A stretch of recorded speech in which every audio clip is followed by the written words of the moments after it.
क्या मुलाकात हुई है, क्या बात हुई आपकी?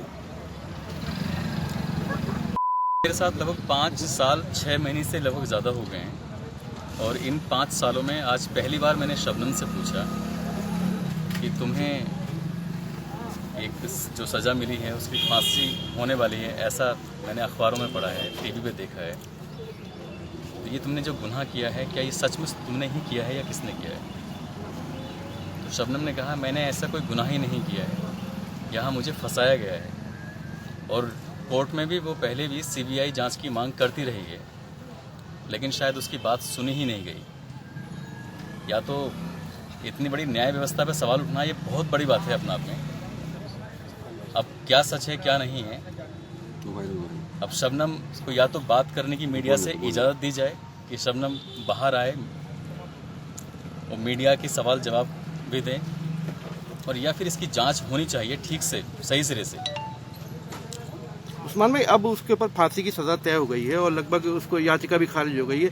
अब ये बच्चे का सवाल है, तो इसकी बच्चे की परवरिश को लेकर आगे इसकी ज़िंदगी किस तरह से होगी? आपने उसको अडॉप्ट किया हुआ है। ताज बुलंदशहर के एक अच्छे स्कूल में पढ़ रहे हैं और जो भी एक बेहतर एजुकेशन ले सकते हैं, हम उसकी हर एक सबसे छोटी से छोटी और बड़ी से बड़ी चीज़ का ख्याल रखते हैं।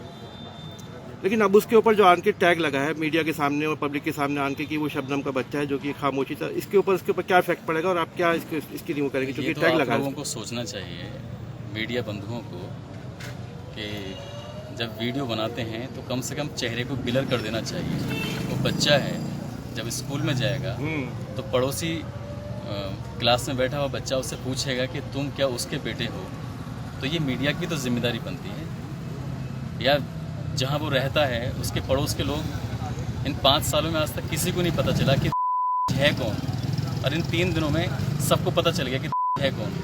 तो कुछ मीडिया के भी तो इथिक्स होते हैं, उसका चेहरा छुपाना चाहिए था ना आप लोगों को। उस्मान जी, जानना चाहेंगे कि आपने बचपन से ताज को बता रखा है क्या उसकी माँ के बारे में?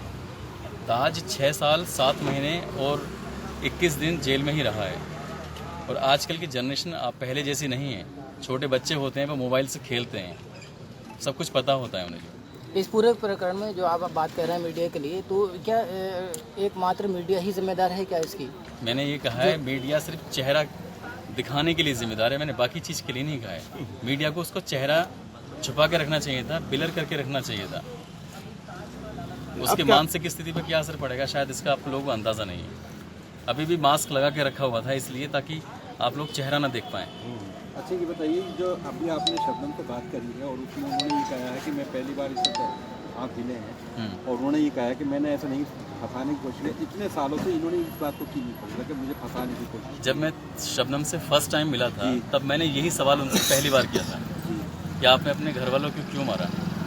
तो शबनम ने मुझसे कहा था कि मुझे आपसे बात ही नहीं करनी, और बात ही नहीं की। जब बात नहीं की तो फिर मैंने कहा वो सवाल दोहराने से फिर क्या फ़ायदा।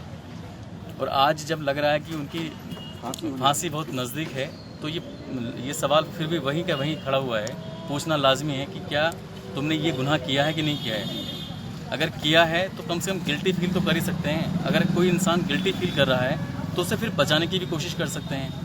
अगर गुनाह किया है, गिल्टी फील नहीं कर रहे हैं, तो मैं तो बिल्कुल नहीं चाहूँगा कि शबनम बचे।